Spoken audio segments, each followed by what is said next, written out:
Kurnool bus ప్రమాద స్థలానికి forensic బృందాలు చేరుకున్నాయి. ఇప్పటి వరకు 19 మృతదేహాలను వెలికి తీశారు. బస్సు లోపల మృతదేహాలు పూర్తిగా మాడి మసైపోయాయి. బస్సు ముందు భాగం అగ్నికి ఆహుతైంది. బస్సు వెనకాల నుంచి డెడ్ బాడీస్ ను తీసే ప్రయత్నాలు చేస్తున్నారు ఫోరెన్సిక్ అధికారులు.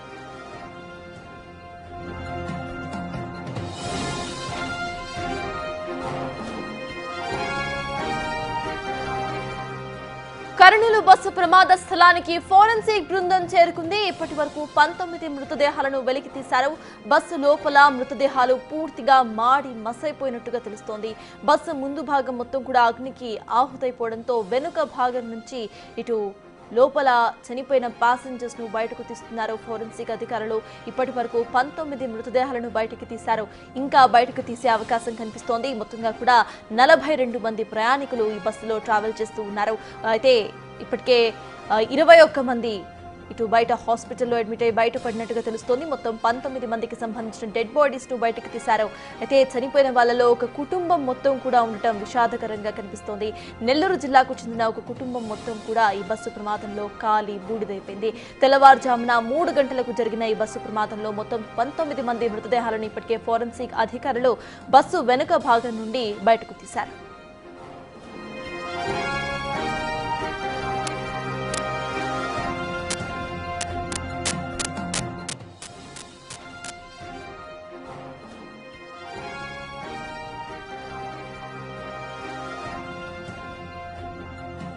కర్నూలు బస్సు ప్రమాద స్థలానికి ఫోరెన్సిక్ బృందాలు చేరుకున్నాయి. ఇప్పటి వరకు 19 మృతదేహాలను వెలికి తీశారు. అయితే కర్నూలు బస్సు ప్రమాద స్థలానికి హోంమంత్రి అనిత సైతం వెళ్లారు. లైవ్ విజువల్స్ మనం చూస్తున్నాము. హోంమంత్రి అనిత అక్కడ ప్రమాదానికి గురైన బస్సును పరిశీలిస్తున్న విజువల్స్ బిగ్ టీవీ స్క్రీన్ మీద మీరు చూస్తున్నారు. ఇప్పటికే ఫోరెన్సిక్ అధికారులు లోపల నుండి 19 డెడ్ బాడీస్ ను బయటకు తీసినట్టుగా తెలుస్తోంది. బస్సు ముందు భాగం మొత్తం కూడా పూర్తిగా కాలిపోయింది. అయితే హోంమంత్రి అనిత బస్సు ముందు భాగాన్ని పరిశీలిస్తున్న విజువల్స్ మనం చూస్తున్నాము. ముందు భాగం నుండే ఇటు మంటలు చెలరేగాయి. ఇటు ముందుగా బస్సు యాక్సిడెంట్ చేయడం, అనంతరం కూడా బైక్ ఏదైతే ఉందో బస్సు కింద డీజిల్ ఫ్యూయల్ ట్యాంక్ కిందకు వెళ్లి చిక్కుకుపోవడం, డ్రైవర్ ఆపకుండా అలానే దాన్ని ముందుకు ఒక 1/2 కిలోమీటర్ వరకు ముందుకు నడపడంతో కింద రోడ్ మీద ఏర్పడిన ఫ్రిక్షన్ అండ్ పెట్రోల్ కారణంగా బస్సుకి మంటలు ఒక్కసారిగా చెలరేగాయి. అయితే బస్సు ముందు భాగం మొత్తం కూడా కాలి బూడిదైపోయింది. బస్సు విజువల్స్ కూడా మనం చూస్తున్నాము. పూర్తిగా బస్సు స్కెలిటన్ మాత్రమే కనిపిస్తున్న వైనం మనం చూస్తున్నాము. అయితే హోంమంత్రి అనిత సైతం బస్సు ముందు భాగాన్ని పరిశీలిస్తున్న విజువల్స్ మీరు చూస్తున్నారు.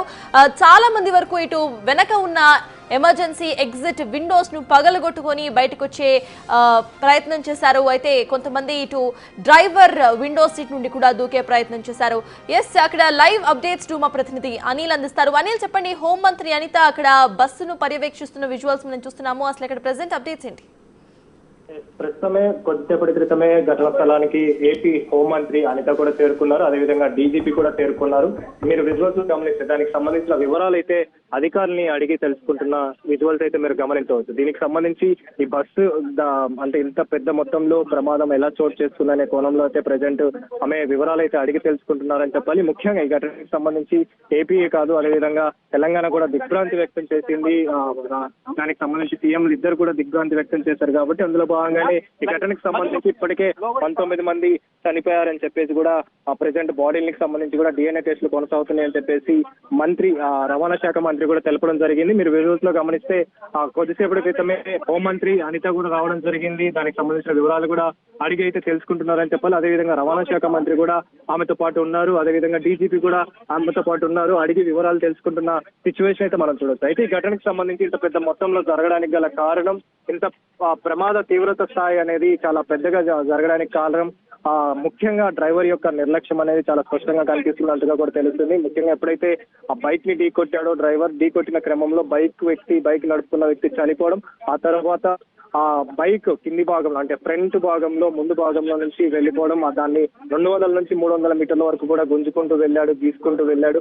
ఆ లాక్కుంటూ వెళ్తున్న క్రమంలోనే కింద భాగంలో మంటలు ఒక్కసారిగా నిపురవలు అనేది చెలరేగిన ఆ తర్వాత మంటలు అనేవి ఒకసారిగా వ్యాపించాయి. అయితే ఇద్దరు డ్రైవర్ రక్షించుకోవడానికి ప్రయత్నిస్తున్న క్రమంలోనే వాళ్ళు వెళ్ళిపోవడం జరిగింది. కానీ ప్రయాణికులు మాత్రం పట్టించుకోలేదు. ప్రయాణికులకు మాత్రం ఇన్ఫర్మేషన్ ఇవ్వకుండా వెళ్ళిపోవడంతో ప్రమాద స్థాయి అనేది చాలా పెద్దగా జరిగిందని చెప్పాలి. మీరు దీనికి సంబంధించి విజువల్స్ లో గమనిస్తే 3:03 సమయంలో, తెల్లవారుజామున 3:03 సమయంలో ఈ ఘటన అనేది చోటు చేసుకున్న వెంటనే వాహనదారులకు సంబంధించి కావచ్చు, పక్కన ఉన్నటువంటి స్థానికులు కావచ్చు, వెంటనే ఇన్ఫర్మేషన్ ఇవ్వడం, ఆ ఘటన స్థలానికి ఫైర్ సేఫ్టీ సిబ్బంది చేరుకోవడం, ఆ తర్వాత దానికి సంబంధించిన ఆ మంటలు అనేవి ఆర్పిన తర్వాత అధికారులకు సంబంధించి డ్రైవర్ నిర్లక్ష్యంతో జరిగిందని చెప్పేసి నిర్ధారించడం జరిగింది.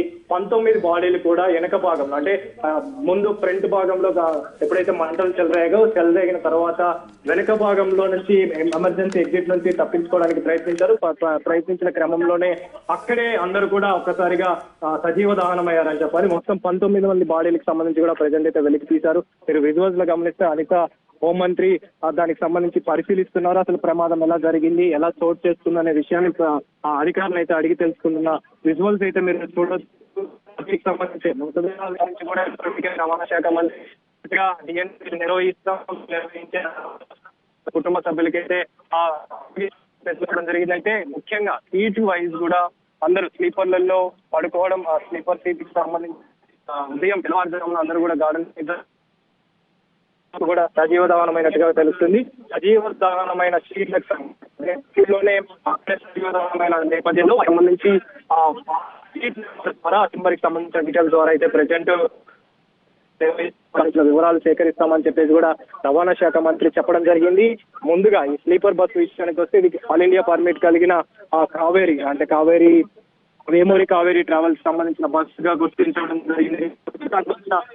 కూడా వాళ్ళకి సంబంధించిన ఓనర్ తోటి కూడా మాట్లాడడం జరిగింది. అదేవిధంగా ఇద్దరు వ్యక్తుల్ని ప్రజెంట్ ఆ డ్రైవర్ల నిర్లక్ష్యం కారణంగానే ప్రమాదం చోటు చేసుకుంది కాబట్టి ఆ ఇద్దరు వ్యక్తుల్ని కూడా ప్రజెంట్ అయితే అదుపులోకి తీసుకొని విచారణ అయితే చేస్తున్నారని చెప్పాలి. మొత్తానికి అయితే ఏపీకి సంబంధించి కావచ్చు, అదేవిధంగా అంటే హైదరాబాద్ నుంచి బెంగళూరుకి అయితే ఈ బస్సు ప్రయాణం చేస్తున్న నేపథ్యంలో దానికి సంబంధించి హైదరాబాద్ కి సంబంధించిన కొంతమంది ప్రయాణికులు కూడా ఇందులో ఉన్నట్టుగా అధికారులు గుర్తించారు. అదేవిధంగా ఏపీకి సంబంధించిన వ్యక్తులు కూడా ఉన్నట్టుగా కూడా తెలుస్తుంది. అయితే దీనికి సంబంధించి వాళ్ళకి సంబంధించిన వివరాలన్నీ కూడా సేకరించి ఆధారాలు అయితే సేకరించి బాడీలని వాళ్ళకి అప్పగించడానికి, అంటే కుటుంబ సభ్యులకి అప్పగించడానికి అయితే ప్రయత్నం చేస్తున్నామని చెప్పేసి కూడా చెప్పారు. ముఖ్యంగా ఇందులో మేలా అనేది కూడా తెలుసుకోలేని పరిస్థితిలో ప్రజెంట్ బాడీలు ఉన్నాయని చెప్పేసి, అంటే ముఖ్యంగా ఆలోచిస్తే ఆ బాడీలన్నీ కూడా అసలు గుర్తుపట్టలేని సిచ్యువేషన్ లో ఉన్నట్టుగా కూడా తెలుస్తుంది. అందులో భాగంగానే దానికి సంబంధించి ఆ బాడీలన్నీ కూడా ముద్దలుగా అవ్వడం, ఆ బాడీల్ని గుర్తించలేని పరిస్థితిలో ఉన్నాయని చెప్పేసి, ఇందులో ఫీమేల్ ఎవరు మేల్ అనేది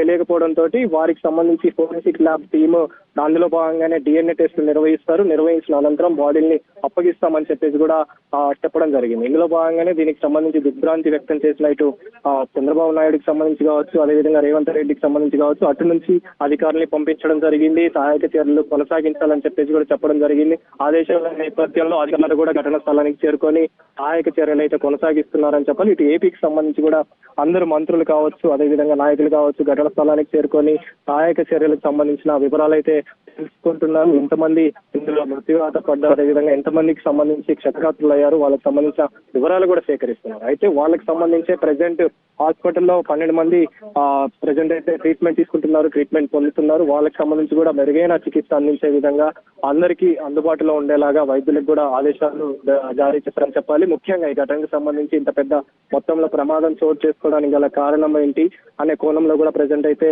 అధికారులు దర్యాప్తు చేస్తున్నారని చెప్పాలి. ఇందులో భాగంగానే ఇటు రాష్ట్ర వ్యాప్తంగానే కావచ్చు, అదేవిధంగా కేంద్రానికి కూడా అందరు కేంద్ర మంత్రులు కూడా, అదేవిధంగా PM నరేంద్ర మోడీ కూడా దిగ్భ్రాంతి వ్యక్తం చేశాడు. ముఖ్యంగా హైదరాబాద్ నుంచి బెంగళూరు వెళ్తున్న సమయంలో అందరూ